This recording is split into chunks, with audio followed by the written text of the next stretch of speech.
Yes. Habari za wakati huu wa Tanzania. Kwa majina naitwa Captain Tesha, afisa kutoka Jeshi la Wananchi wa Tanzania katika kikosi cha Saki, kwa maana kwamba ni shule ya anga ya kijeshi.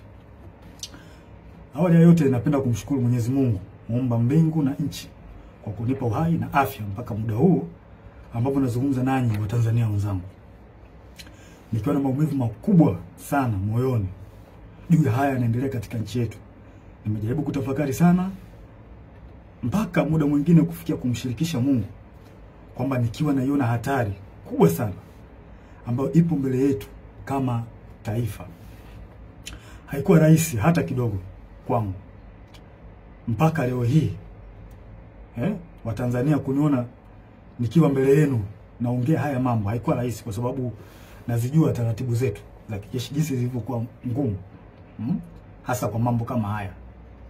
Haikuwa rahisi hata kidogo kutafakari mpaka kuamua kufanya hiki.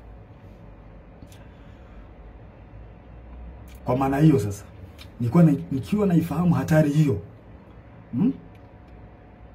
iliyopo mbele yangu juu ya hichi ninachokifanya kwenye utaratibu wetu, desturi zetu, pia katika mambo mengine, sitojali hizo hatari kwa namna yoyote. Sitomuogopa mtu yoyote, ila heshima kwa wakuu wangu itabaki pale pale. Hivyo basi nimeweza kuandika barua kwenda kwa wakuu wangu wa kazi, kwa maana kwamba CDF na wengine, kuwaeleza kwamba siridhishwi kabisa kwa yanayoendelea nchini, na naiona hatari kubwa sana katika taifa letu. Hivyo basi ni vema kama jeshi kuchukua hatua haraka sana kabla hatujachelewa, kwa kuwa imani pekee iliyobaki kwa Tanzania ni jeshi lao. Japo muda mwingine wanasiasa wanajaribu kuliingiza jeshi letu kwenye mambo ya siasa, kulitumia ili uweze kufanikisha mambo yao, lakini tumebaki kuwa imara na bado tunaendelea kuaminika na Watanzania.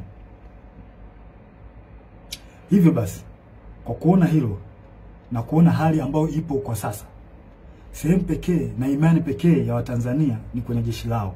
Hivyo nashauri jeshi letu liweze kuchukua nchi haraka sana na kuweza kuweka mambo sawa kuliko kuendelea kulazimisha kwenda mbele, hasa katika hili swala la uchaguzi.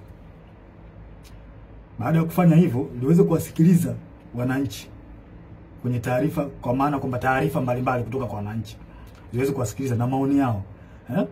Wanasiasa wazalendo waweze kusikilizwa, nao wenye uchungu na taifa hili wapo, wanajulikana. Mfano, kuna huyu mzee wetu mzuri kabisa, huyu Warioba, mzee mzuri sana huyu, na sijui kwa nini wanampuuza.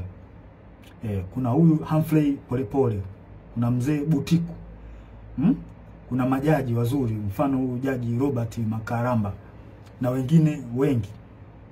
Pia viongozi wa dini, makundi haki za binadamu, viongozi wa staff wazalendo, kwa sababu kuna viongozi wa staff wengine sio wazalendo, wanaharakati wazalendo wanaoisaidia taifa kwa kuibua mambo mbalimbali, mfano mambo ya ufisadi, matumizi mabaya na madaraka, na kuibua mambo mengine ambayo yanasaidia jamii kwa namna moja au nyingine kuweza kutatua kero mbalimbali za kijamii. Kama sasa tukipuuzia hili, basi tusije kuepuka lawama pindi mambo yatapokuwa mabaya. Yaani tusije kuepuka lawama kabisa kama tukipuuzia kufanya hivyo. Sasa nilikuwa naomba, kabla hatujaendelea mbele zaidi, nilikuwa naomba kuna jambo moja tujaribu kuliangalia hapa. I think inaweza kutupa mwanga mzuri kwa mambo mengine ambayo nitakayoelezea hapo mbele. Kuna kitu kimoja kinaitwa deep state. Deep state. Nitaenda direct. Deep state ni kundi la watu wenye ushawishi mkubwa ndani ya serikali au taasisi za dola, ambazo wanafanya maamuzi ya kushinikiza sera kwa siri bila kushirikisha au kutegemea ridhaa ya umma au viongozi walio madarakani kihalali. Mara nyingi kundi hili linaaminika kuwa linaendelea kushika madaraka hata serikali inavyobadili kupitia uchaguzi wa kidemokrasia. In short, ni serikali ndani ya serikali, au kwa jina lingine unaweza kuita remote controller. Ni serikali ambayo inafanya kazi nyuma ya pazia, na mara nyingi wanatumia ushawishi wa taasisi kama zifuatazo: jeshi, idara ya usalama, polisi, mahakama, wakurugenzi, ma-CEO wa mabenki na taasisi za fedha, viongozi wakubwa wa kibiashara na matajiri wakubwa, media, mfano TV, redio na magazeti, wasanii na watu mashuhuri, na muda mwingine wanaweza kutumika bila hata wao wenyewe kujijua kama wanatumika na hao deep state. Sifa kuu za deep state hapa nitazielezea, zipo 4. Ya kwanza, hufanya kazi kwa siri au covert operation, na wanafanya kazi hivyo ili wasiweze kugundulika, kwa sababu wakigundulika inaweza kidogo ikawapa shida. Namba 2, hawajibiki moja kwa moja kwa wananchi. Mara nyingi wanawatumia wanasiasa ambao wako upande wao. Kuna wanasiasa ambao wapo upande wa deep state, kwa hao ndio wanatumika moja kwa moja kufanya mambo yao serikalini. Hutumia taarifa za siri, propaganda au vitisho kudhibiti hali. Pindi mambo yao yanapoanza kujulikana na wananchi, mara nyingi wanatumia vitisho kwa kutumia vyombo vya ulinzi na usalama, au wanaweza kutumia media. Na baadhi ya watu nashangaa tu influencer from nowhere, mtu anaanza kumtukana mwenzake bila sababu.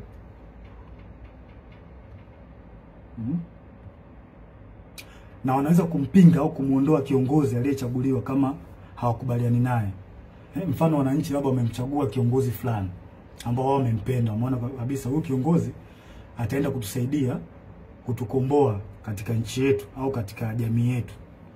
Sasa kama huyo kiongozi ataenda tofauti na matakwa ya hao deep state, watafanya kila hila, aidha kumuondoa kwenye madaraka yake au kumdhuru afya yake, ikiwezekana kabisa kumuua. Sasa zifuatazo ni dalili ambazo zinaweza kuonyesha kwamba katika nchi yako kuna deep state. Namba 1, maamuzi makubwa yanafanyika nyuma ya pazia. Sera muhimu zinapangwa na watu wachache wasiochaguliwa na umma, ambazo hazina maslahi kwa umma na mara nyingi zinakuwa zinawakandamiza wananchi. Namba 2, idara za usalama zinakuwa na nguvu zaidi ya kawaida. Vyombo vya ujasusi, mfano polisi, usalama, vinaonekana kutenda mambo kinyume na sheria au kibali kutoka serikalini au bunge, kwa sababu muda mwingine wanapokea amri kutoka huko kwenye deep state. Namba 3, ukosefu wa uwajibikaji. Unaweza kukuta kuna hali ya rushwa au kuna rushwa ambayo imefanyika katika taasisi fulani, na unashangaa tu from nowhere watu hawachukuliwi hatua, wanaekeana kinga. Na inaonekana kabisa watu wamefanya hizo hujuma za rushwa. Hakuna uwajibikaji, unaachwa. Namba 4, kampeni za habari na propaganda. Hutumia media, mfano magazeti, TV, radio na mitandao kwa ajili ya kutengeneza propaganda pindi unapoona taarifa zao au siri zao zinajulikana. Utengeneza namna ya kuweza kuficha huo ukweli.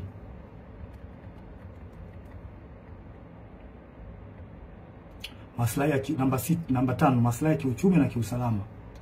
Watu wachache sana, mfano wafanyabiashara wakubwa, familia za kitajiri na taasisi za fedha, wanashirikiana moja kwa moja na maafisa wa usalama au jeshi. Yaani wanakuwa kitu kimoja, wanatengeneza bondi. Na pia mikopo au tenda au mikataba ya kitaifa ambayo ina faida, wanapeana wao kwa wao. Wanapeana maslahi wenyewe kwa wenyewe. Si watu wazuri hao. Namba 6, kukandamizwa kwa wakosoaji au whistleblowers. Wapiga filimbi au waandishi wa habari za kichunguzi mara nyingi wanakandamizwa, ikiwezekana kuuliwa au kudhuriwa pindi wanapotoa habari zao, pindi wanapofichuliwa. Na vyombo vya habari muda mwingine vinavyofanya hivyo, mara nyingi wanachukuliwa hatua. Hivyo vyombo vya habari vinachukuliwa hatua na hao watu kwa sababu wana mkono mrefu.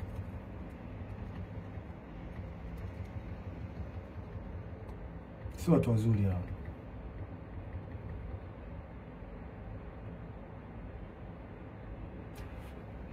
Huendeleza maslahi hata kama ni kinyume na matakwa ya umma au sheria.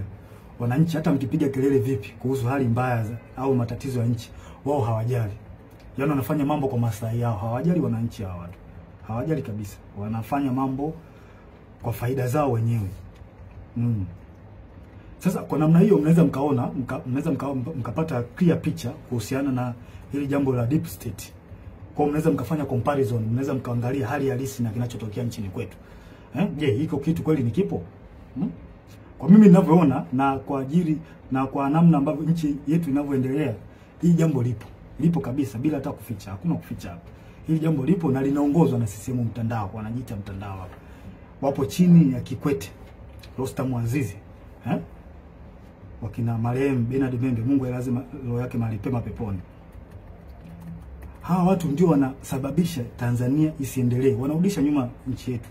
Na vile vile waweza walimhujumu sana Dr. marehemu John Pombe Joseph Magufuli. Yeye mwenyewe alisema kuna watu wanamhujumu na Kikwete mmoja wapo. Alisema Magufuli bila ubishi. Hawa watu wa Tanzania wanatakiwa mwajue kwamba hawa watu hawana nia njema ya taifa hili. Hawana nia njema kabisa. Hawa ndio wanasababisha maendeleo yasipatikane kwenye taifa letu na usalama usipatikane kwenye taifa letu. Pindi nchi inapotaka kujikwamua iende sehemu moja kwenda sehemu nyingine, hawa wanatengeneza vipingamizi. Wanazuia. Kwa manufaa yao binafsi. Ikitokea mikataba ambayo ina manufaa kwa nchi, wao wanaingilia kati, wanaichukua wao na wanajinufaisha wao. Wananchi msitegemea kuendelea hapo.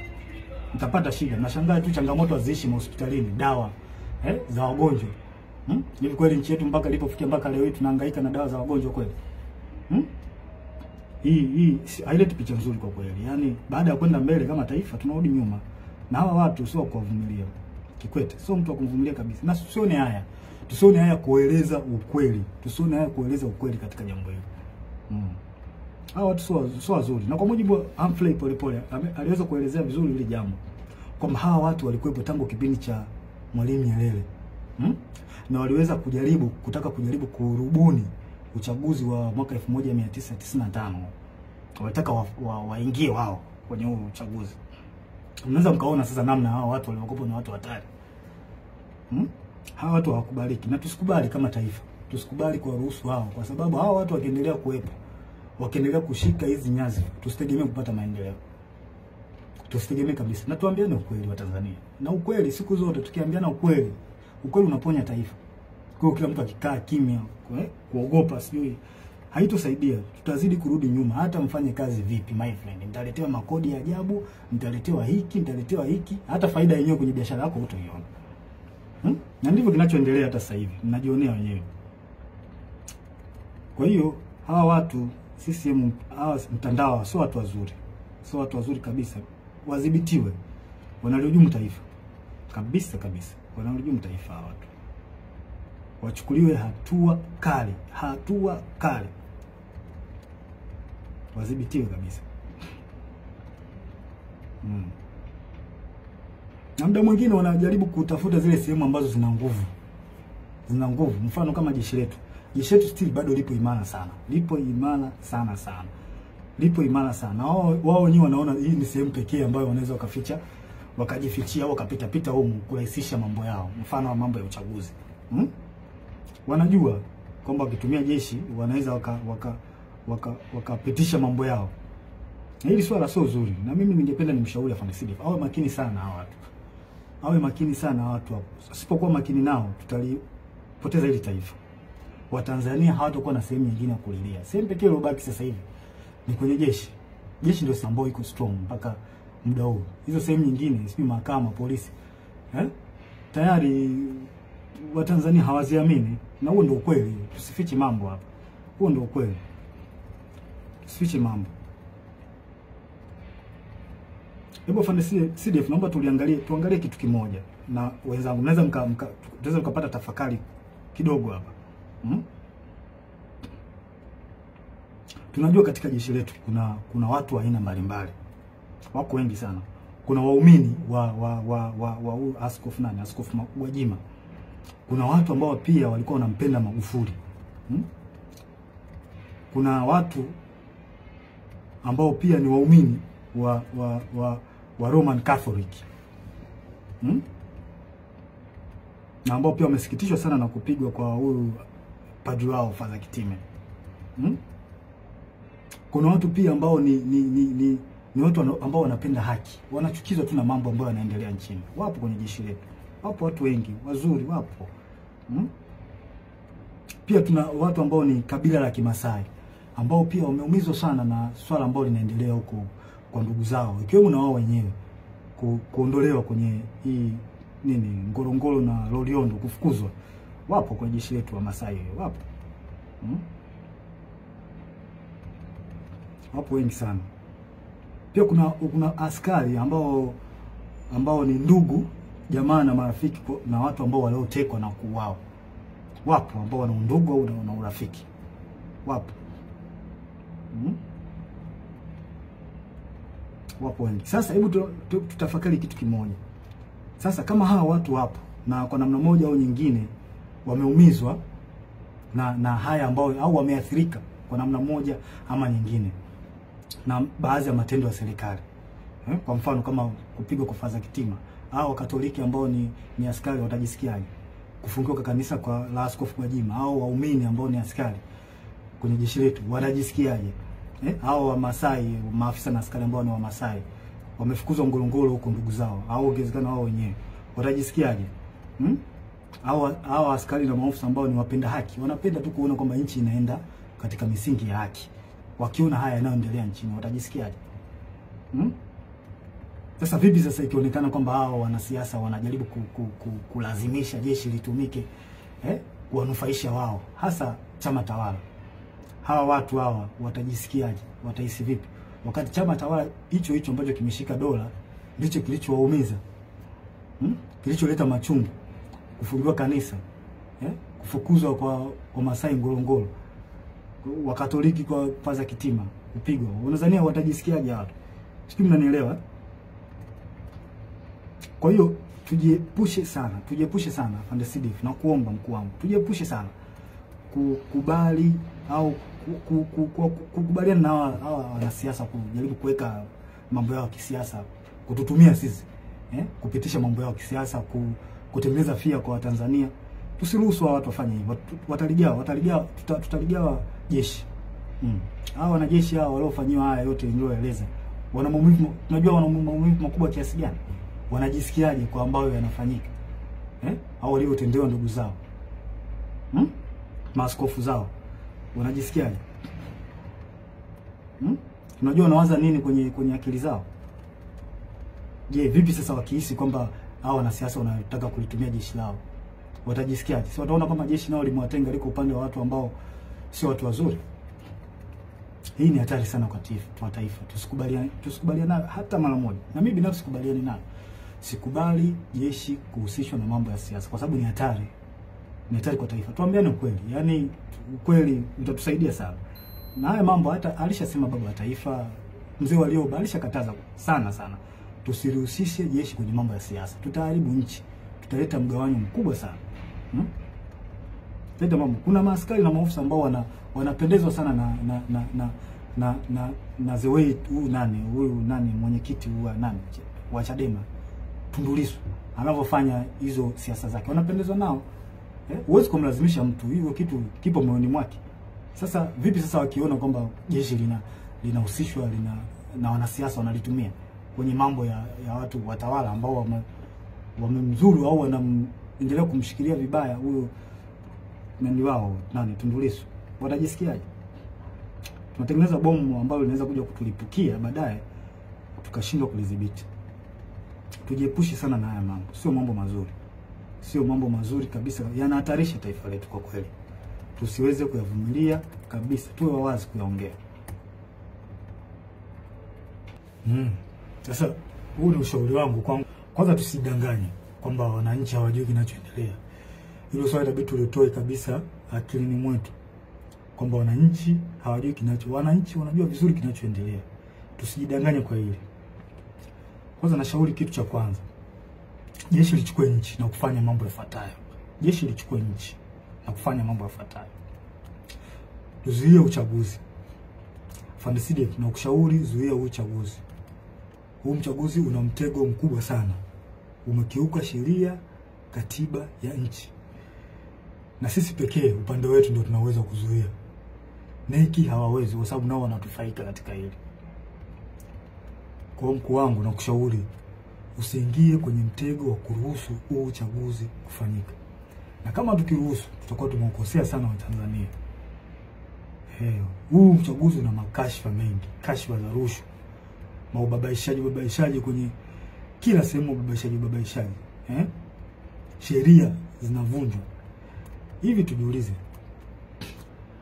Unaingiaje kwenye uchaguzi taifa likiwa limegawanyika? Hivi hatuoni haya mambo, hatuoni au tumeziba masikio yetu kwamba taifa limegawanyika?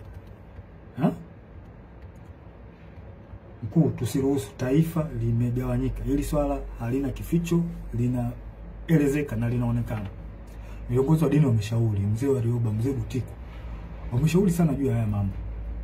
Lakini watawala wameendelea kuwa na viburi, hawataki kuwasikiliza. Japo hawa wanashauri vitu vya msingi, hawataki kuwasikiliza. Maana yake nini? Kipi kinafichwa mpaka kulazimisha uchaguzi? Kipo Ikulu ambacho kinalazimisha uchaguzi kufanyika? Mnaficha makosa yenu, hamtaki makosa yenu watu wengine wakichukua nchi makosa yenu yasijulikane. Kwa hili hamtoki. Hivi tunaingiaje kwenye uchaguzi tukiwa na kashfa kubwa nzito, wizi wa kula? Na kwa nini kauli nzito kama Mheshimiwa Polepole, ambapo NIDA amesema kwamba NIDA na NEC na sisi zimeunganishwa pamoja mfumo? Hii kauli haiwezi kupuuziwa. Hatuwezi kuacha ipite hivi hivi hata kidogo. Uchaguzi usimamishwe ili swala lichunguzwe. Na pia inanipa mashaka na nashangaa tangu hii kauli tolewe, sijui kama kuna hatua zozote zilizochukuliwa mpaka sasa hivi. Sijui. Na hii inanipa mashaka. Na juzi kati hapa nilikuwa kijijini, kwa kwenye kijiji fulani. Kamwona kijana anapita amevaa nguo ya CCM, ameshika simu na karatasi ya majina. Nikamwita, nikamwambia hebu nione hiyo karatasi yako hiyo na majina. Kuangalia nikaona namba, sijui namba za NIDA, sijui majina, sehemu, mwaka wa kuzaliwa. Nikamchunguza, nikaangalia na kwenye smartphone yake nikaona mfumo kwamba anaweka jina pale. Anachagua sio amezaliwa mwaka gani, anaweka. Kile kitu kilinipa mashaka sana. Kimenipa mashaka. Na imani hata baadhi ya Watanzania mtakuwa mmeliona hivi vitu mtakuwa mmekiona. Sasa mimi nimejishuhudia kwa macho yangu. Sasa hii sio, haileti picha nzuri na ni hatari katika taifa. Hatuwezi kupuuzia. Hatuwezi kuacha mambo yaende hivi. Haiwezekani. Tunaendaje kwenye uchaguzi ukiwa kwenye kiongozi wa chama cha upinzani amewekwa ndani? Tena kwa hila. Sasa kama tumekubali demokrasi, kwa nini tusikubali kuishi nayo? Na uzuri wake ni ipo kwenye katiba. Demokrasi imeruhusiwa, mfumo wa vyama vingi imeruhusiwa kwenye katiba. Kwa nini tunakataa au hatutaki au tunatengeneza mazingira kutokubaliana nayo, kwenda nayo? Mtoeni huyo mtu. Hao wenye chama chao wanataka wamtoke, huyo mtu atolewe au haki itendeke. Tusifanye mambo kioleo. Tunalipoteza hili taifa. Tukiendelea kukaa kimya hili taifa litapotea. Na mimi sipo tayari kwa hilo. Sipo tayari kabisa. Sasa tunaendaje kwenye uchaguzi tukiwa na malalamiko ya tume huru ya uchaguzi? Na hiki ndio kiburi ambacho CCM wanapata. Kwa sababu wanaona wanaweza kuimiliki hii tume huru.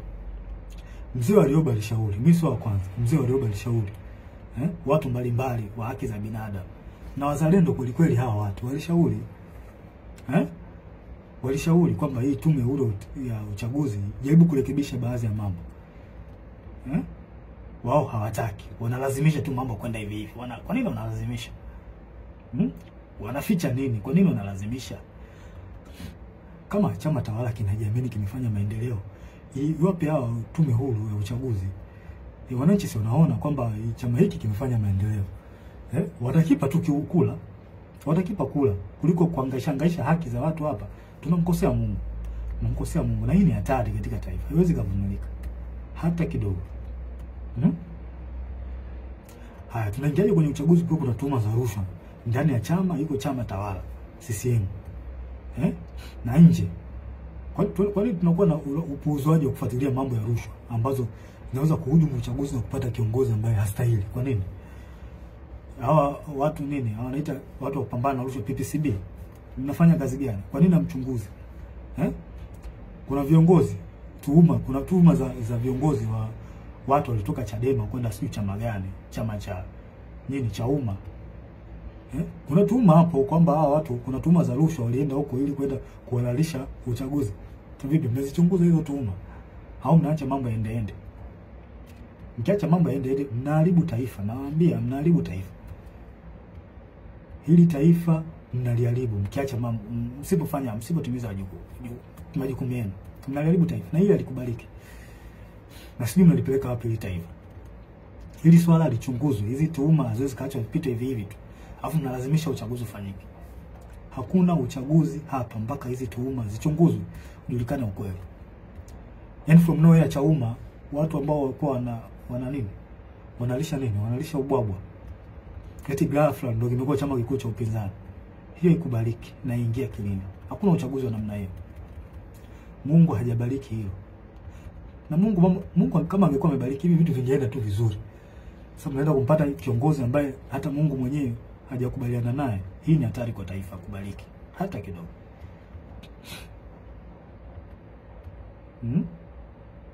Sasa tunaingiaje kwenye uchaguzi kwa kuna uonevu zaidi wa chama cha upinzani?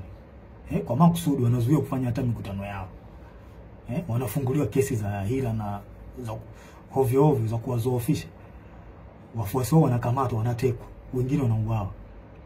Kama vile sio Tanzania. Hili alikubaliki.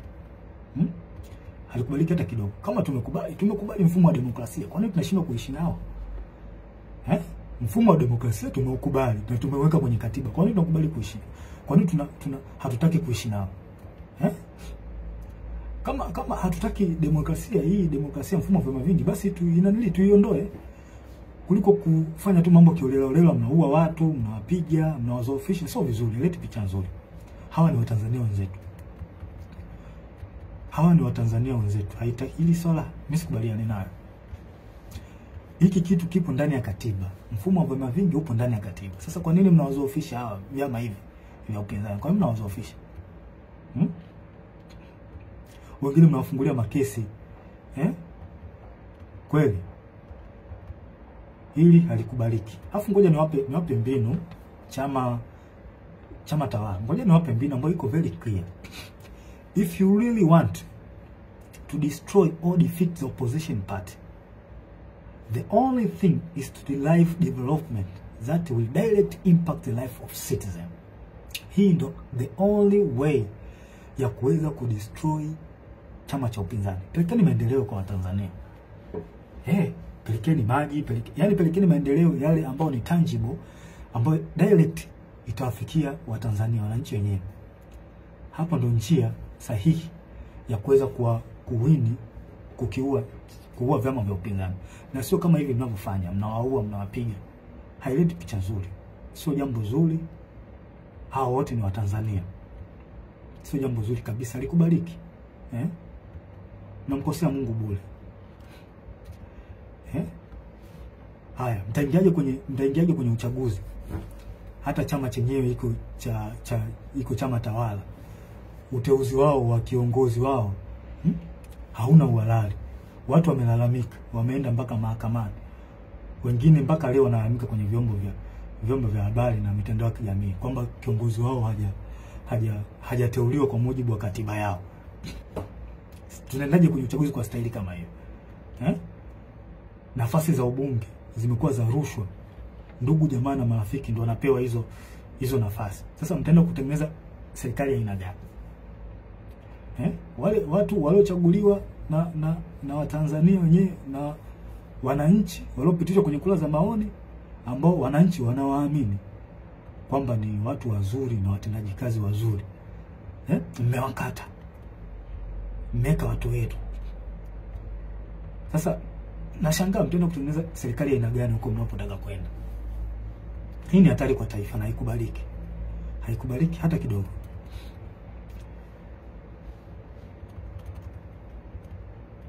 Haikubaliki na ivumiliki. Sasa mkuu wangu afande CDF kwa unyenyekevu mkubwa na heshima kubwa sana ambayo naiweka kwa mkuu wangu. Kwa sasa wewe ndio mtu pekee ulioshika imani kwa wananchi. Na upo kwenye mtego mkubwa sana.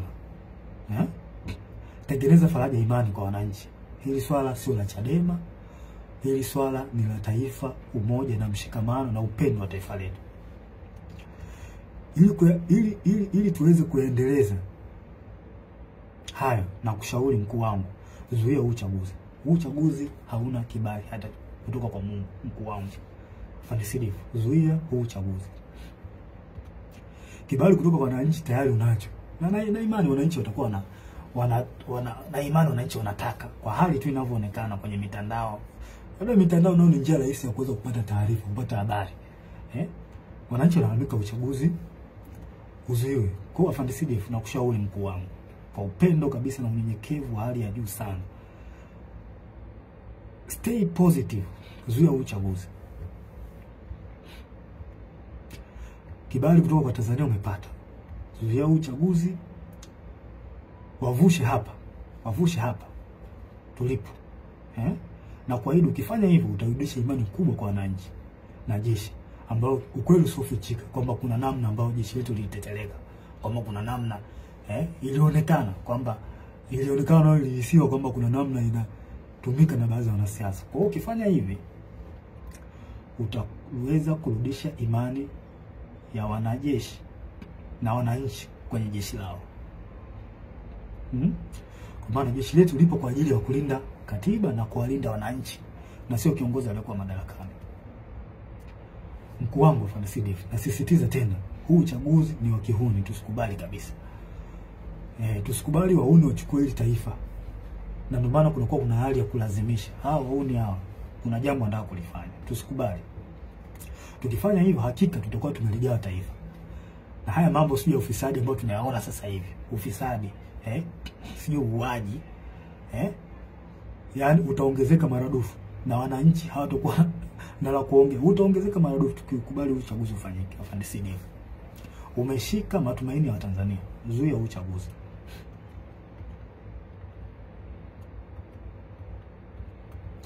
Na haya mambo hata hii kashfa hii ya kuuliwa kwa Magufuli, Tanzania hawa si watumia wenyewe kwanza, ndio hawa wanatumia. Sasa just imagine kwamba wamechukua hili taifa, wamechukua. Nani atachunguza kifo cha Magufuli kama wao wenyewe ndio wanahusika? Nani atarekebisha mikataba ya bandari, mikataba mbalimbali ikiwemo mkataba wa bandari, ikiwa wao ndio wamepitisha mikataba migodi, makaa ya mawe? Nani ataifuatilia wakati wao ndio wahusika wakuu? Inatia mashaka sana. Nani atafuatilia ukiukwaji wa haki za binadamu? Nani atafuatilia ukiukwaji wa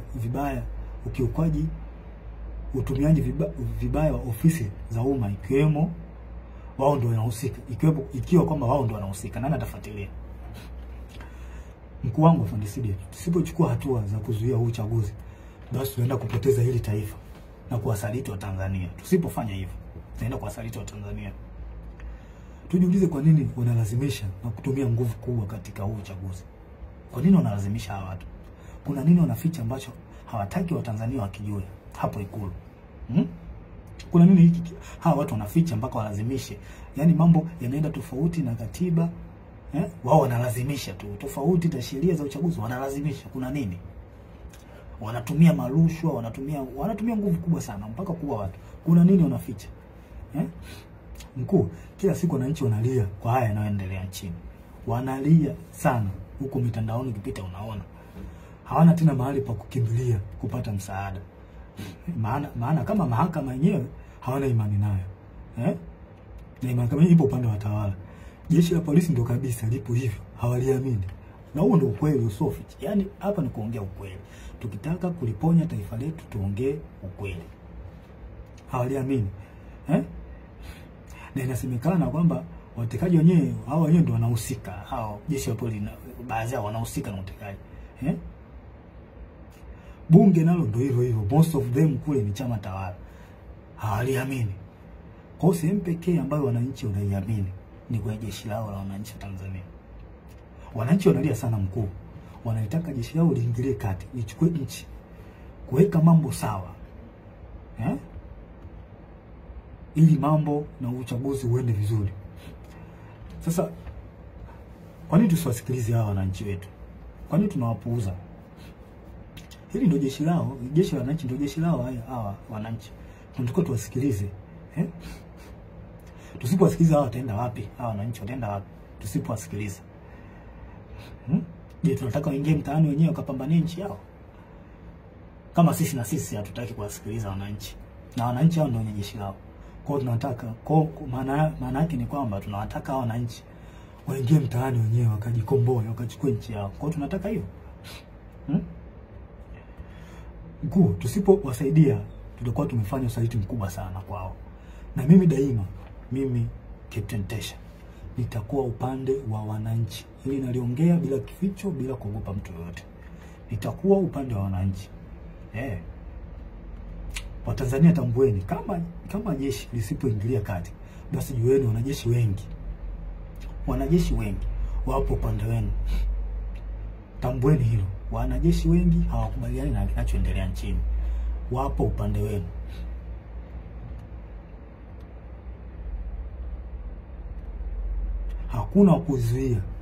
Hakuna kuzuia tena. Nendeni mkadai haki yenu ya kikatiba, wala msogope. Na hakuna kutia huruma tena. Nendeni mkachukue nchi yenu kwa mujibu wa katiba. Maandamano yapo kwa mujibu wa katiba. Na haya mambo hata baba wa taifa aliongea, Mwalimu Julius Kambarage Nyerere. Tusikubali wahudi waichukue nchi. Tukiwa wazembe, wapole, wahuni watakuja kuwatawala. Kwa hiyo tusikubali. Wananchi mko upande sahihi. Hawa watawala wamewapuuza maoni yenu. Na kama wamepuuza maana yake ni nini? Chukueni haki yenu, tendeni haki yenu. Hakuna kuogopa, hakuna kutia huruma tena. Sasa na ole wake polisi au mtu yoyote hawazuia Tanzania kudai haki yao ya kikatiba. I promise you hutobaki salama. Wewe utakaowazuia wananchi kudai haki yao ya kikatiba, hutobaki salama. Nasema hili wazi bila kificho. Siogopi mtu yoyote.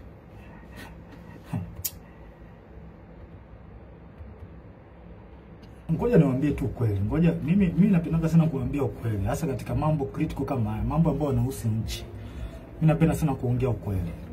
Yaani nyinyi watawala, yani msijidanganye kwamba mkipuuzia hali hii. Mkipuuzia hali hii kwamba msijidanganye kwamba mambo yataseto. Yaani kama miaka yote ya uchaguzi mambo yanavyokuwa, kwamba watu wa Tanzania wataongea alafu baadaye watasahau, wataliacha. I promise you this time is different. Kwa hali ninavyoiona, this time is different. Hiki kipindi ni tofauti na nyakati nyingine zote.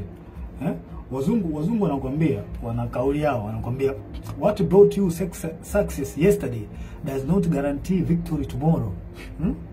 Njia ambazo ulizozitumia wewe kupata success kipindi kilichopita, usitegemee kwamba ukizitumia njia hizo kwamba zitakupa faida. Hapana, unapotea. Sio hivyo. Yaani haiwezi kawa hivyo siku zote. Sasa I promise you mambo hayatakuwa mazuri. Yaani yatakuwa mabaya zaidi. Life will never be this. Wazungu wanasema life will never be as usual kama mkilazimisha hili. Mimi naona hata wenyewe mnaona kwamba hali ni tofauti. Kama mkilazimisha hili, life will never be as usual in Tanzania. Sure I'm telling you. Yes. Afande Sidef, mimi nakuombea kwa Mungu wa mbinguni katika jina la Yesu Kristo akupe hekima na ufunuo kuyaona haya na kulinusuru taifa. Kwa sababu mimi naamini kwa sasa wewe ndio mtu pekee unaoaminika na Watanzania. Ambao unaweza kuwavusha Watanzania.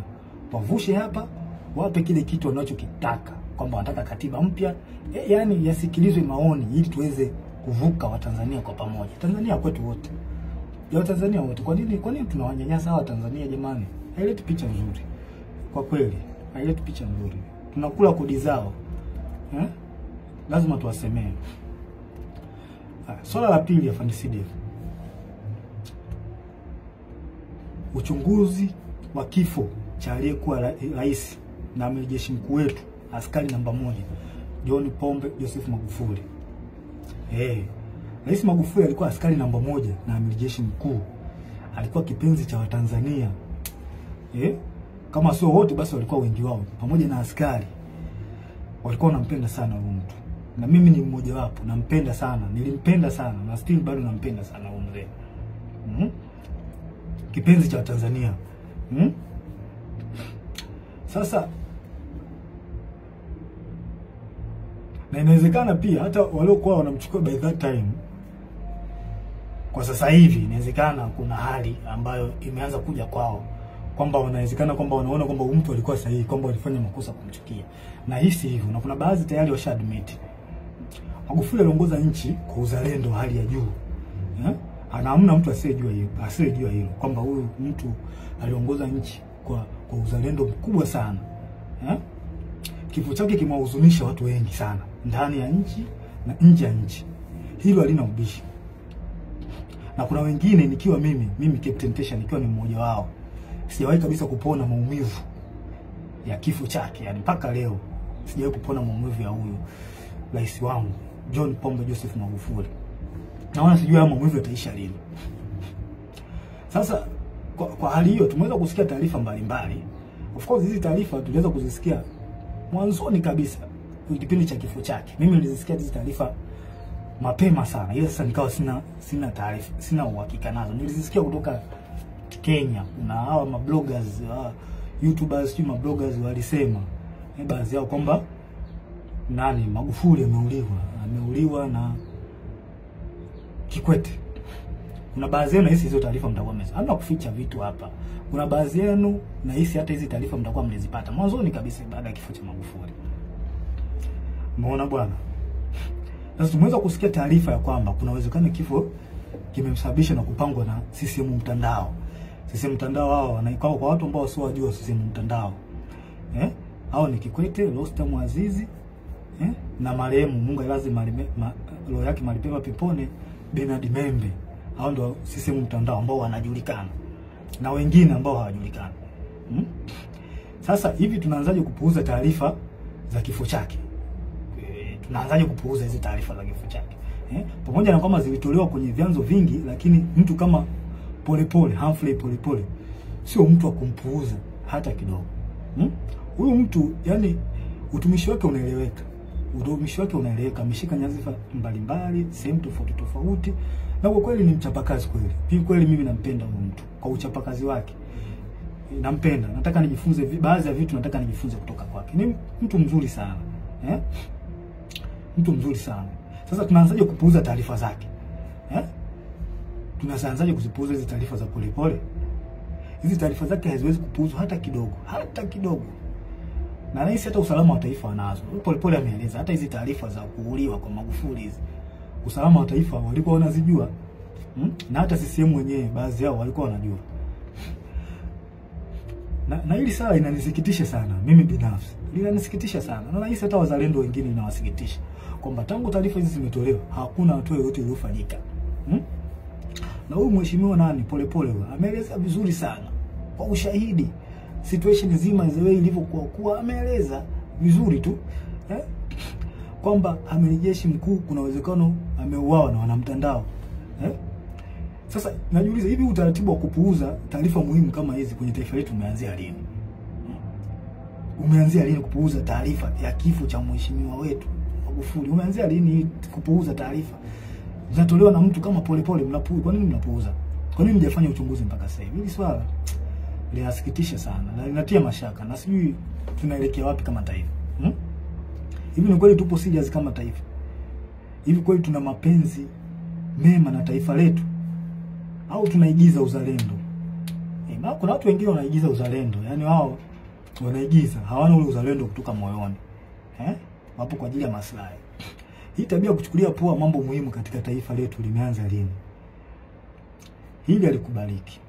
Watanzania wanataka kifo cha mpendwa wao kichunguzwe. Tena ikipendeza jeshi lenyewe lichunguzwe kifo chake haraka sana bila kuogopa mtu yoyote, na haki itendeke. Hatuwezi kukubali tu mambo yaende hivi hivi tu, yani kwamba mambo ya kwamba taarifa ishatolewa kwa tunaacha mambo yaende hivi hivi. Hilo alikubaliki. Na isema hii dhahiri kwa moyo, hilo alikubaliki. Kifo cha Magufuli kichunguzwe. Hatuwezi kuliacha ile swali linapita hivi hivi. Hilo swala haliwezekana, haliwezekane. Lazima tuchunguze. Tena nashauri kwa dhati. Tena nashauri kwa dhati kabisa moyo wangu na ukweli mtupu, nashauri mtandao wote wakamatwe, waweke ndani haraka bila kumogopa mtu yoyote, kwa sababu hakuna aliyejua hiyo sheria. Hakuna mtu, mtandao wote waliotajwa na Humphrey Polepole, kwa sababu hata usalama wa taifa hizi taarifa wanazo. Sawa, nani watu wa CCM wa taarifa wanazo juu ya kifo cha Magufuli, kwamba taarifa zilitoka awali kabisa hata kabla Magufuli mwenyewe kuondoka. Hawa watu wakamatwe, hawa CCM mtandao wakamatwe haraka sana, yani haraka iwezekanavyo, wakamatwe, waweke ndani. Kikwete na wenzake wote wawekwe ndani, wasije wakakimbia nchi hawa, yani wawaiwe haraka sana, yani nashauri haraka sana. Afande CDF, nakuomba, hii ni muhimu sana, naomba ingilia kati, haki itendeke katika hili. Kifo cha Magufuli kichunguzwe. Sasa ningependa nigusie kitu kimoja.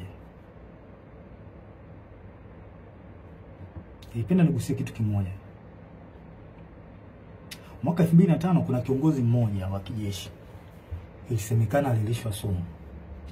Kilikuwa kipindi hiki ya mambo ya uchaguzi, kuna kiongozi mmoja wa kijeshi ilisemekana alilishwa sumu, na hii imekuja baada ya yeye, ilisemekana kwamba alikataa, kuna baadhi ya maagizo alikataa, kwamba alilazimishwa au aliambiwa jeshi litumike kwa namna moja au nyingine kuwapa ushindi chama tawala. Ilikuwa mwaka gani? 2015. Na imani baadhi yetu tulikuwa tunakumbuka hii issue iliyotikisa taifa by that time. Na huyu kiongozi alikuwa anapendwa sana na wanajeshi pamoja na raia, walimpenda sana. Sasa mimi nataka muunganishe dots, wa Tanzania wenyewe muunganishe dots. Kuanzia kifo cha Magufuli kwamba aliyekewa sumu, huyu mzee Mangula huyu na ndio wa CCM, mnaweza mkachunguza, na watu wote waliokuwa wapo tofauti kimsimamo au kimawazo na Kikwete wapo wapi mpaka kipindi hiki? Na pia ikiwezekana muweze kuunganisha doti mpaka kipindi cha Nyerere, zeni mtapata majibu, alafu mjiulize huyu mtu ndio mnataka mumrudishe madarakani. Maana hakuna asiyejua, yani kulazimisha hii issue nzima, kulazimisha uchaguzi huu. Kikwete anahusika kwa 100%, hawezi kuepuka hiki. Na hatuwezi kukaa kimya, lazima tuongee ukweli. Unajua ukweli ndio unaponya taifa. Anahusika, kwa hiyo yeye anataka ajifichie huko kwamba okay, tukishaingia madarakani hapa kuna baadhi ya uchafu wake utafunikwa. Hii haikubaliki na haiwezekani. Haiwezekani. Samia yupo kwa ajili, Rais Samia yupo kwa ajili ya kunanili, yupo tu, ila watu ambao wapo nyuma yake ni hao kina Kikwete. Huyu mtu adhibitiwe, akamatwe yeye na mtandao wake haraka sana, kujibu hizi tuhuma za kifo cha Magufuli. Yani akamatwe haraka sana. Tuwezi kuacha tu mambo hivi. Tukiacha mambo ende hivi tutaharibu taifa. Na mimi siwezi kukubali nikiwa hai kwamba nione taifa langu linaharibikiwa, sipo tayari kwa hiyo. Ushauri wangu wa tatu, Afande CDF, tusikubali hata kidogo wanasiasa kuhusisha jeshi letu na mambo ya siasa. Hili swala mimi sio mtu wa kwanza kulizungumzia, na madhara yake makubwa sana. Wananchi watakosa imani na jeshi lao. Yaani jeshi lishaanza kukaa tu kwamba inaegemea upande wa chama fulani. Vipi sasa wale upande wa chama kingine ambao ni wanajeshi au ambao ni raia watakuwa wanalionaje jeshi lao? Hili jambo sio zuri. Tuliangalia kwa makini. Kuna mambo mengine, kwa mfano kama kuna picha zinazosambaa mitandaoni zikionyesha jeshi lina magari ya kijeshi sio yametumika, helikopta vikitumika, sio watu wengine sio wale kuruta wanaenda kwenye kampeni. Hili jambo ni kama ni kweli, jambo halileti picha nzuri. Haileti picha nzuri kabisa kama ni kweli. Tunaharibu nchi. Sasa vipi sasa, kwa mfano chama kingine kinaomba sasa magari au kinaomba helikopta kwamba okay, kwa sababu mmewasaidia watu fulani na sisi tunaomba mtusaidie. Vipi wakiomba tutawapa?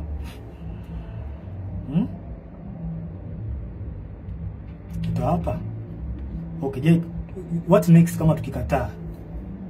Na wao wanaujua ukweli. Haya mambo ndio maana Mwalimu Nyerere na pamoja na Warioba waliyakataa siasa, wanasiasa kulitumia jeshi. Sio kitu kizuri, linagawa, litakuja kugawa taifa vibaya sana. Mimi sikubaliani nao. Sababu madhara yake ni makubwa sana. Tutavunja ule umoja. Tutavunja umoja. Hao wanajeshi hao watakuwa wako hivi, hao watakuwa hivi. Hata imani kwa Tanzania itapungua. Na pia adui anaweza kutumia njia hizo za nyewe kugombana au nyewe kutofautiana. Adui anaweza kutumia njia hizo kutuhujumu. Inatokea sana. Haya mambo tusione haya kuyaongea. Tuyaongee kwa ukweli na kwa moyo mmoja, kwa sababu tukikaa kimya haya mambo yataendelea tu. Hawa watu watahisi kwamba hawa Tanzania hawajui au hawaelewi nini kinachoendelea. Kumbe wanaharibu nchi alafu na nyinyi mnaamua kukaa kimya. Watu wema wakikaa kimya, mabaya yanaendelea kutapakaa, yanaendelea kuenea. Kuna watu wanaojua ukweli alafu wanakaa kimya. Sasa unapofanya hivyo, yani unaruhusu yale mabaya kutembea na mwisho wa siku itakuja kufikia na wewe. Kwa hiyo the best option, wewe unajiona wewe mtu mwema kwamba unaona hiki kitu hawa watu atende, akiongea. Hata kama huwezi kuchukua action kubwa, wewe ongea. Utasaidia kupunguza yale mabaya. Haya. Ushauri wangu wa 4 kwako CDF. Unahusiana na swala zima la rasilimali za nchi. Tumesikia kuona taarifa mbalimbali kupitia kwenye vyombo rasmi vya habari na watu mbalimbali ambao wanaaminika, ambao hatuwezi kutilia shaka taarifa zao kwamba rasilimali zetu za taifa zinahujumiwa. Hizi taarifa na imani, hizi taarifa nyingi na imani unazo. Sasa mkuu, haya mambo sio kuwapuuzia hata kidogo. Swala mkataba bandari ambao ndio usalama wa taifa. Bandari ndio usalama wa taifa. Swala migodi. Migodi mbalimbali ya makaa ya mawe, dhahabu. Swala Ngorongoro. Naomba na nashauri mkuu wangu liangalie na lifanyie kazi. Watu wa Ngorongoro wapewe haki yao. Tukumbuke haki haipotei. Haki ya watu haipotei. Tutaichelewesha tu lakini haipotei. Maumivu leo nayo watu wa Ngorongoro hayaleti afya kwa taifa hata kidogo. Zaidi ya kuleta laana. Kama tuwatendei haki ya watu, tunaleta laana kwenye taifa. Mtaka muelewe hivyo. Msipowatendea haki watu, taifa litapata laana. Pamoja na wewe kiongozi ambaye unasimamia. Sio umeshindwa kutenda haki. Hawa watu wa Ngorongoro wana maumivu makubwa sana. Sana. Pia nashauri jeshi lako lipitie mikataba ya tangu Magufuli alipofariki. Nasemekana kuna mikataba mingi imepitishwa hapa ambayo haina manufaa kwa taifa. Mingi. Sasa mimi I'm just think kwamba hii hali kwamba tukiacha iendelee hivi tukiruhusu uchaguzi upite hivi ambao ni wa magumashi. Hivi mikataba nani ataipitia? Nani ataipitia hii mikataba jamani? Ndiko tu uchungu na taifa letu. Hawa watu hawa ambao wako madarakani wanaonekana hawana uchungu kabisa. Na hilo swala halina ubishi. Tuongee ukweli. Hili swala halina ubishi kabisa. Nani ataichunguza sasa hiyo mikataba? Kwa hiyo afande CDF na shauri mikataba yote tangu Magufuli alipofariki mpaka sasa ichunguzwe. Kwa sababu haya mambo tunayoyasikia kwa watu ambao tunawaamini na mitandaoni sio ya kupuuzia, kwa sababu mitandao ni chanzo pia cha kupata taarifa. Kwa hiyo issue iliyobaki ni kuyafanyia kazi. Kwa hizo taarifa za mitandao sio za kupuuzia hata kidogo.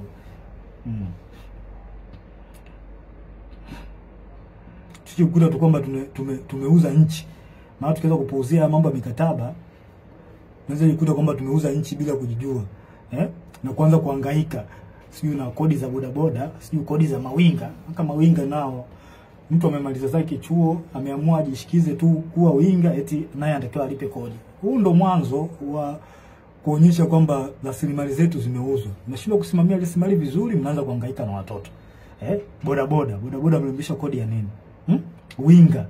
Mtu yuko Kariakoo kule anajitafuta, mnataka mumlipishe kodi. Sijui kodi za kufanya biashara mtandaoni, sijui ukiposti nini, sijui mambo ya kodi. Kweli ndio tumefikia huko. Haikubaliki. FAMICDF, naomba uione hii hatari. Hii halikubaliki. Kodi za mtandaoni. Yaani mtu anafanya biashara yake, anaposti vitu vyake, nataka muende kumdai kodi.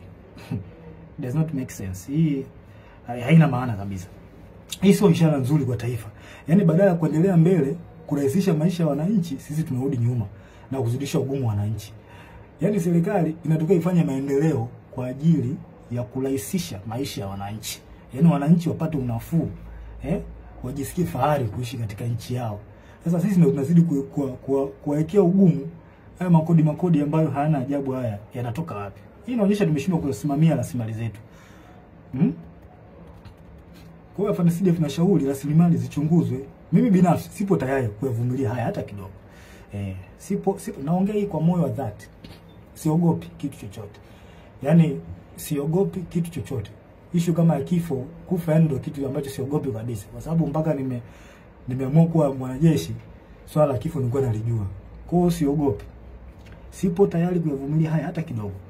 Baba wa taifa alisema tukiwa wahoga kuyazungumza na kuchukua hatua kwa mambo haya, ipo siku taifa litatawaliwa na wahuni. Hii ni kauli aliongea baba wa taifa. Mnaweza mkaiangalia kwenye speech zake. Na baba wa taifa ndio mtu ambaye tunamchukulia kama ni mtu ambaye anatuongoza. Zile speech zake zinatuongoza taifa kuelekea katika sehemu ambayo ni nzuri kimaendeleo. Sasa kama baba wa taifa ameliongea hili, mimi sio mtu wa kwanza. Mimi naishi katika nanili zake, speech zake. Na hiyo dalili, hiyo kauli aliyoongea baba wa taifa kwamba tukiwa hawa wahuni wakiachwa, tukiacha mambo bila kuyaongea, mambo mabaya bila kuongea, ipo siku taifa litatumiwa na wahuni. Hiyo dalili ni tayari kama imeshaanza kuonekana. Watanzania watakuwa washahidi. Kwa hiyo yanayoendelea, hii dalili imejidhihirisha. Na ni kweli tunatawaliwa na wahuni. Hilo swala hakuna haya kuliongea. Tunatawaliwa na wahuni, hawana uzalendo na taifa letu. Mimi sikubali kutawaliwa na wahuni. Sasa mkuu wangu FAMICDF, na kushauri tuchukue nchi na kuyazuia haya haraka sana. Tuchukue na kuyazuia haya. Kwa maana kama tukiruhusu, basi tutajua tutakuwa tumewakosea Watanzania na nchi itakuwa mikononi mwa wahuni. Haya tunayoona sasa hivi na hisi yataongezeka mara nyingi sana. Na yote anaongozwa na Kikwete. Huyu mtu mimi sijui kama ana hofu ya Mungu. Sielewi. Sasa naomba tutafakari mambo fulani. Niwarudishe nyuma kidogo. Kuna jambo moja wa Tanzania huwa tuna tabia ya kusahau. Hasa situation iliyokuwa miaka ya nyuma, hasa kuanzia mwaka 2005 mpaka 2015. Kipindi cha utawala wa Kikwete. Ngoja tukumbushane nchi jinsi ilivyochezewa na Kikwete kwa kashfa za matumizi mabaya ya madaraka, ambaye sasa huyu Kikwete yuko karibu na Samia. Kwa hiyo mtatafakari wenyewe. Haya. Moja, kuna kashfa ya malipo ya nje EPA.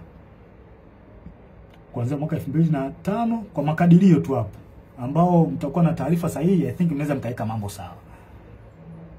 Kuanzia mwaka 2005 mpaka mwaka 2006, ambapo benki kuu BOT ilihusika. Kiasi cha fedha cha bilioni 133 zilipotezwa, ambapo kwa taarifa Daudi Balali alihusika.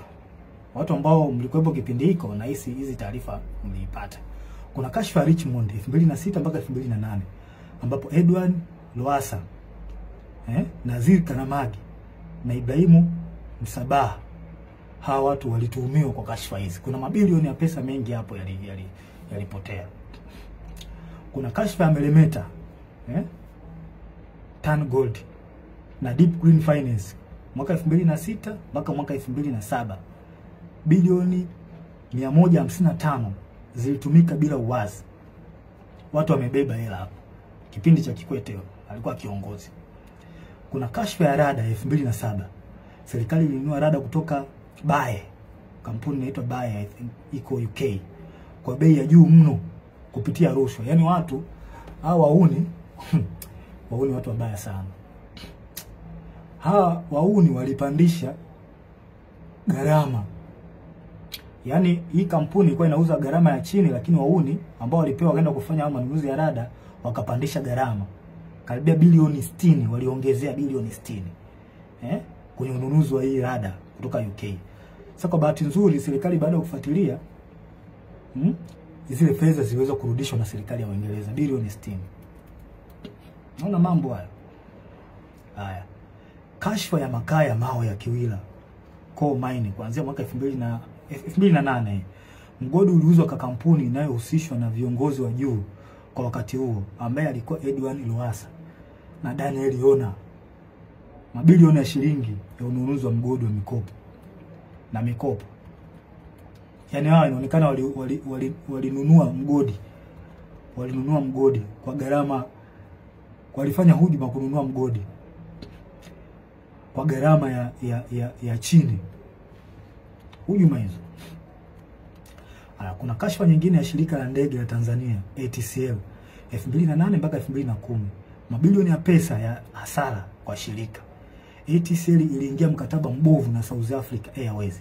Pia mikataba ya kukodisha ndege kwa gharama kubwa. Unaona mambo haya. Kashfa ya TTCL na ZTE mwaka 2008 2010 ambapo TTCL iliingia mkataba na kampuni ya Kichina uliokuwa na gharama kubwa na usio na faida kwa taifa. Kiasi cha fedha cha bilioni 70 zilipotea. Kashfa nyingine ni kashfa ya bandari na TICS 2010 mpaka 2015. Mamia ya bilioni yalikuwa yanapotea kila mwaka juu ya rushwa, upotevu wa mapato, mikataba mibovu kati ya TPA na waendeshaji binafsi wa bandari. Kashfa nyingine ni kashfa ya gesi ya Mtwara 2012 mpaka 2013. Rushwa ya mabilioni ya dola yalifanyika kwenye mkataba. Hii ilipelekea maandamano makubwa Mtwara na baadhi ya watu kupoteza maisha. Kashfa nyingine ni kashfa ya Tegeta Escrow 2014, mitambo ya umeme IPTL PA.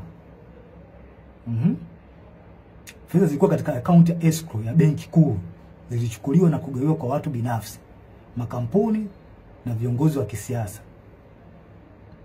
Kuna viongozi hapa waliokuwepo kwenye hii kashfa, kuna Sospita Muongo na viongozi wengine waliohusika. Kashfa NCCF na Kigamboni New City 2012-2014.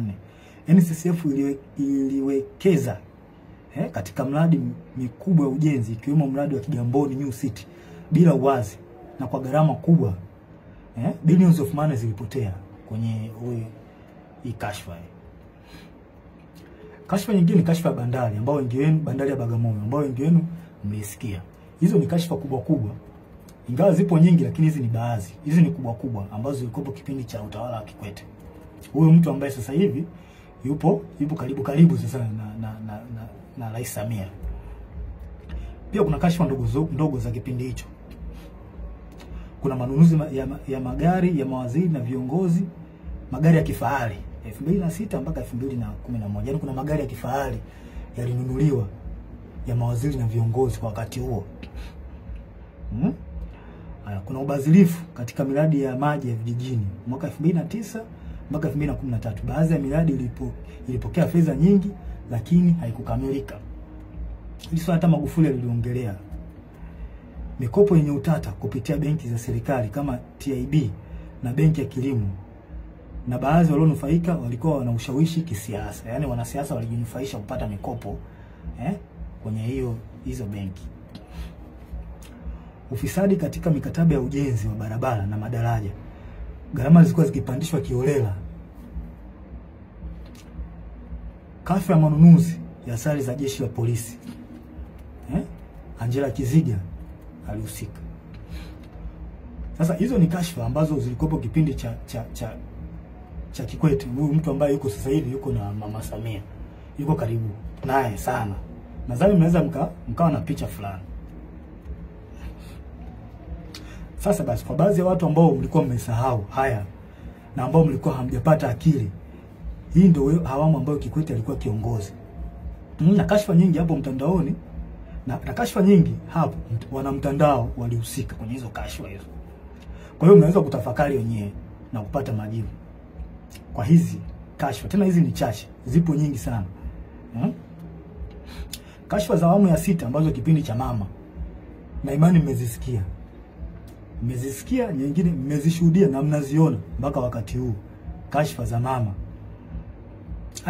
Tusifiche mambo. Unajua, tukitaka kuponya taifa, mimi kila siku nitakuwa naongea. Tukitaka kuponya taifa, tuongee ukweli. Ukweli unaponya taifa. Hamna kuficha mambo hapa. Nilikula kiapo cha kusema ukweli. Mimi nitasema ukweli, hata kama unawaumiza, nitasema ukweli. Kashfa za awamu ya 6 mnazisikia. Kila siku zinapostiwa. Pole mheshimiwa pole. Tena pole anajitahidi sana kueleza Watanzania. Mimi yani, hebu msikilizeni huyo mtu. Huyo mtu anawasaidia.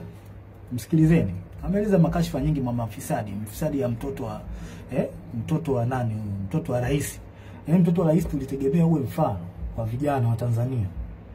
Kuwa mtu ambaye una tabia nzuri. Una mwelekeo mzuri.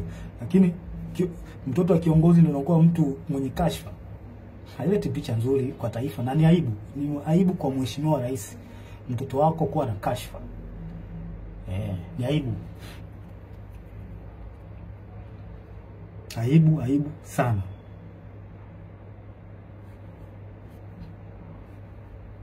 Hizo kashfa za awamu ya 6 mnazijua na zimeelezwa na Polepole na wanaharakati wazalendo. Kuna wanaharakati wazalendo sana wa taifa hili.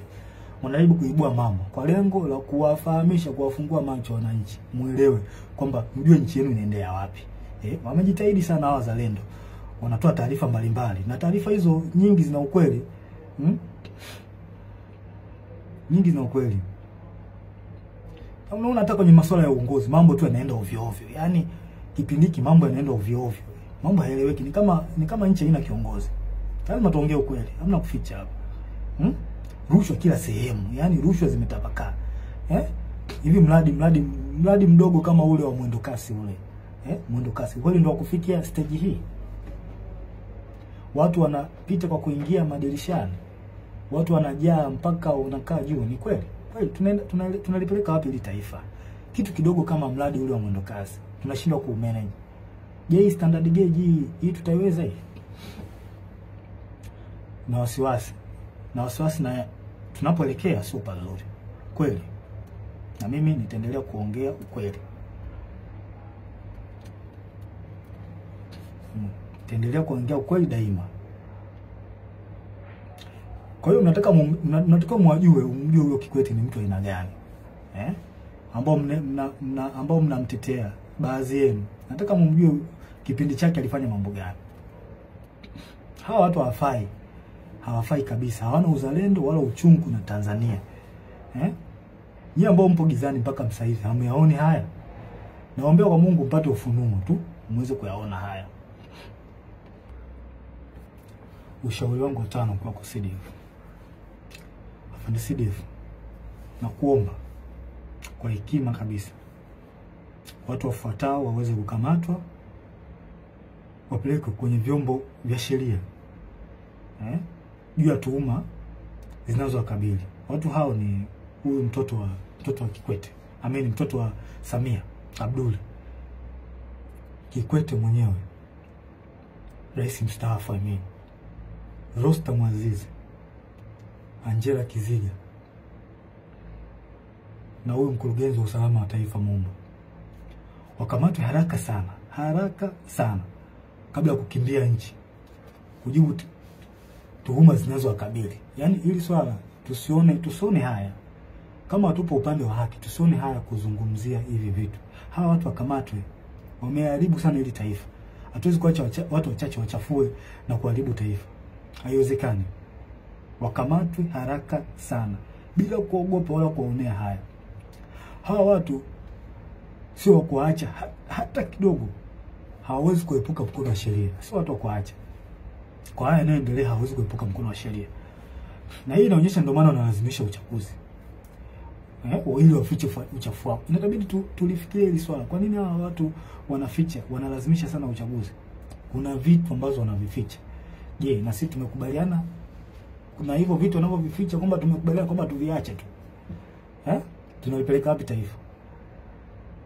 Na shauri mkuu, hawa kabla kukimbia nchi, wakamatwe haraka sana, waekwe kwenye vyombo vya sheria. Sio watu kuacha hata kidogo. Wanalazimisha uchaguzi, Kuna vitu ambavyo wanavificha hawa. Haiwezekani. Haiwezekani kabisa. Na hakuna uchaguzi. Hakuna uchaguzi wa namna hii. Hakuna uchaguzi. Tukiwaruhusu hawa watu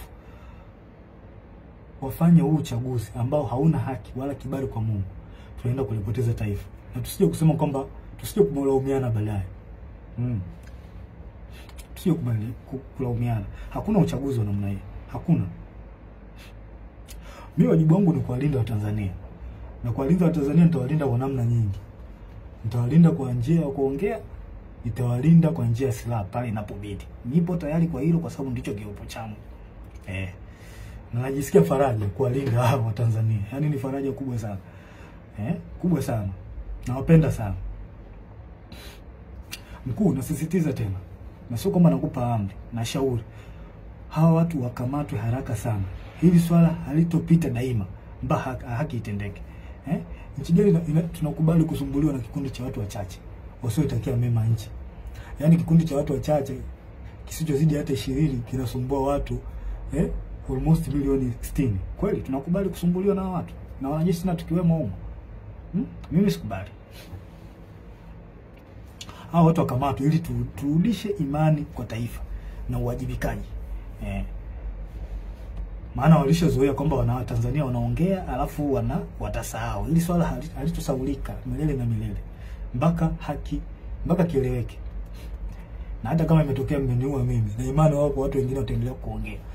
Kwa sababu mnaweza mkatafakari, kama mnahangaika na watu ambao wanaongea ukweli, afu mnawaua tangu mlipoanza hivyo vitu vya kuwaua watu mpaka leo hii, vipi mmefanikiwa? Lazima tuongee ukweli, hamna kufichana hapa. Mlifanikiwa? Kwa mimi nitaongea, mkiniua watakuja watu wengine kuongea. Mpaka kieleweke. Haki lazima itendeke hapa. Nyerere alishasema tukikaa kizembe wauni watakuja kututawala. Mimi sikubali kutawaliwa na muone. Sasa kwa CDF naomba niliweke ili swala niliweke, niwe mkweli katika swala hili. Na wanajeshi wenzangu wazalendo kweli. Naomba niliweke ili swala liwe open kwenu. Tusipokuwa makini, jeshi letu litakuja kutekwa na wanasiasa. Hii inakuwa mwazi kabisa, sincerely.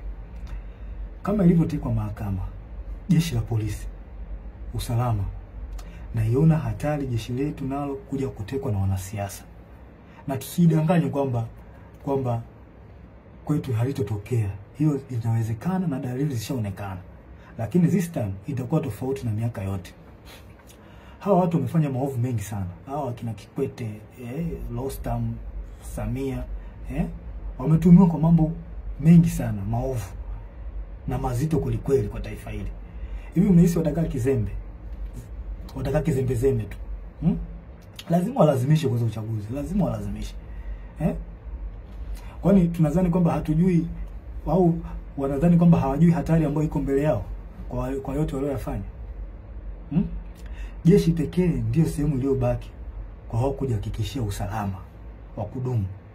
I promise, kama hawa watu wakiingia madarakani, na jeshi letu ndio litakuwa mwisho wake, kwa sababu watahakikisha wanalikamata jeshi kama walivyofanya kwenye vyombo vingine vya ulinzi na usalama. Hili halina ubishi na liongea kwa ukweli. Watalikamata jeshi letu na watafanikiwa. Na hii watafanya ili wapate full protection. Na hapo wananchi na wanajeshi wenye uzalendo wa kweli na mapenzi mema katika taifa hili mtakuwa hamna pa kwenda kwa kulilia. Lazima tutataka full protection.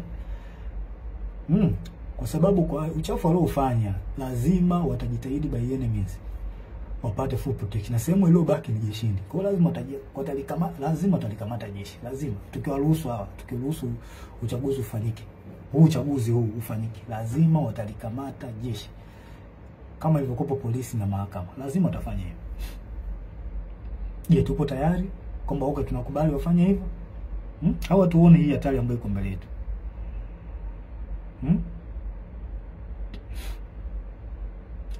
Narudia tena, jeshi pekee ndio sehemu iliyobaki wao kuhakikisha usalama wao wa kudumu. Hivyo basi watahakikisha wanalikamata effectively.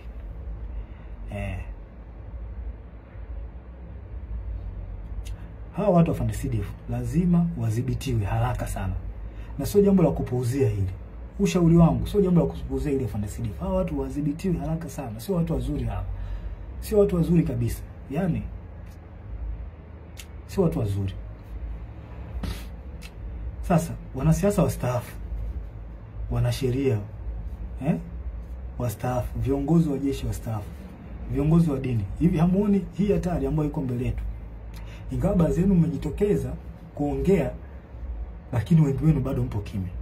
Au mnadhani kwamba hili swala haliwahusu?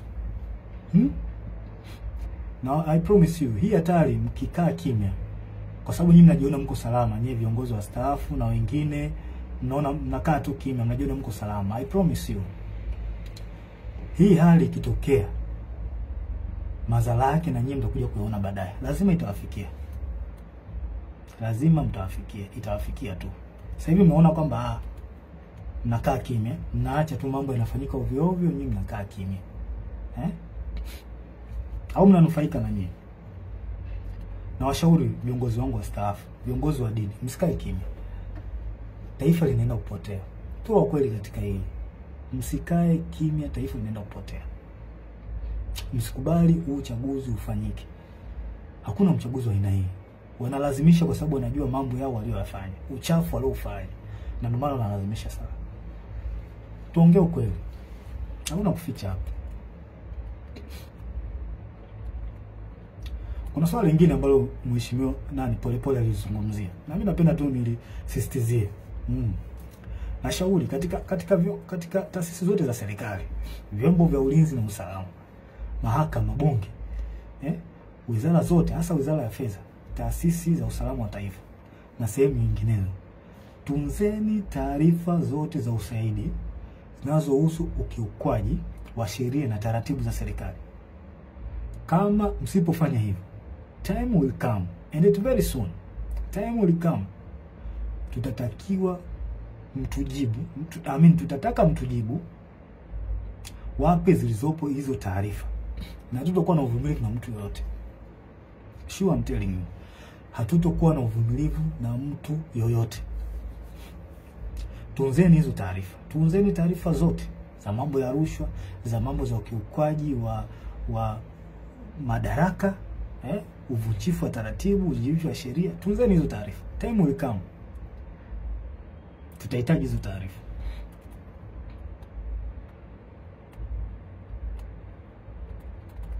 Hatuwezi kuacha mambo yanaenda hivi hivi tu kwenye taifa. Yaani sasa tutakuwa ni taifa la aina gani? Kwamba tuache tu watu wanafanya wanayofanya, tuache. Hili halitakuwa ni taifa. Tanzania inaheshimika sana. Sasa watu wachache tusikubali waliharibu taifa letu. Iko kitu hakiwezekani. Hakiwezekani mbinguni na duniani.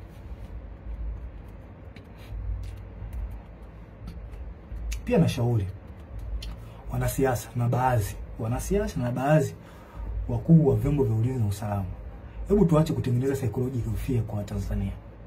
Hayo mambo yashapitwa na wakati. Tuache kutengeneza psychological fear kwa Tanzania, kutisha mara sio kupita mitaani. Hayo mambo yashapitwa na wakati. Tuwe watu wa kisasa, tuwe watu ambao tunafikiria positively. Hayo mambo yashapitwa na wakati. Uwezo kutumia njia hiyo ya miaka yote, kwa sababu ilikusaidia kipindi kile na kipindi hiki basi kitakusaidia. Tuache. Waache wa Tanzania wafanye mambo yao kwa mujibu wa katiba. Kama issue ya maandamano ipo kwa mujibu wa sheria na katiba. Waacheni wafanye haki yao. Kwa nini mnatengenezea mazingira ya kuwatishatisha? Hii jambo sio jambo zuri. Tunavunja katiba mnapofanya hivyo. Maana mkifanya hivyo mnaongozea hasira hawa watu. Mwisho wa siku wanakomaa, wanazoea, wanaona kumbe watafanya hivi, kumbe watafanya hivi. Kumbe wanapita mtaani wanananili. Hebu tubadilike, hili sio jambo zuri, halina afya. Njia pekee ya kutuliza mambo hapa, yani njia pekee, the only way to settle down all the problem ni kufanya mwafaka wa kitaifa. Hiyo ndio njia pekee ambayo itasaidia haya yote kuliko kuwatishatisha. Na watishaji wananchi, watu wenu walipa kodi hawa. Wake zenu hawa, wake zenu. Marafiki zenu, ndugu zenu, wachumba zenu. Ndio hawa wako ulaiani. Kwa hiyo mnawatishatisha. Kwa nini mnawatisha? Sio jambo zuri. The only way ni kufanya mwafaka wa kitaifa. Kudumisha upendo na amani katika taifa, na sio kuwatisha raia. Mimi sikubaliani nayo, iko kitu na sikipendi. Tunataka tujue pia huu mwaka ni tofauti. Hili swala halihusu chama fulani, eti sio chama cha upinzani. Hapana, hili swala ni la taifa. Tusome alama za nyakati tuone. Hili swala linahusu taifa. Sio swala la Chadema hili swala. Kwa mwaka huu mnabidi muangalie hata nyenye tofauti wa huu mwaka. Watu waalizishwa nao endelea nchini. Mwafaka wa kitaifa unahitajika. Na ningependa niwashauri wa Tanzania, wananchi, sincerely, mpo katika right track. Mnachokifanya au mnachotaka kukifanya, sijui maandamano, mpo sahihi. Mpo sahihi kwa sababu hata baba wa taifa ameliongelea hilo. Mpo katika right track. Mna baraka zote kutoka kwa baba wa taifa, mna baraka zote kutoka kwa Mungu na hata kwangu. Na pia mnataka mtambue kwamba asilimia kubwa ya wanajeshi wapo upande wenu. Wengi hawezi kutoka hadharani kama nilivyotoka mimi.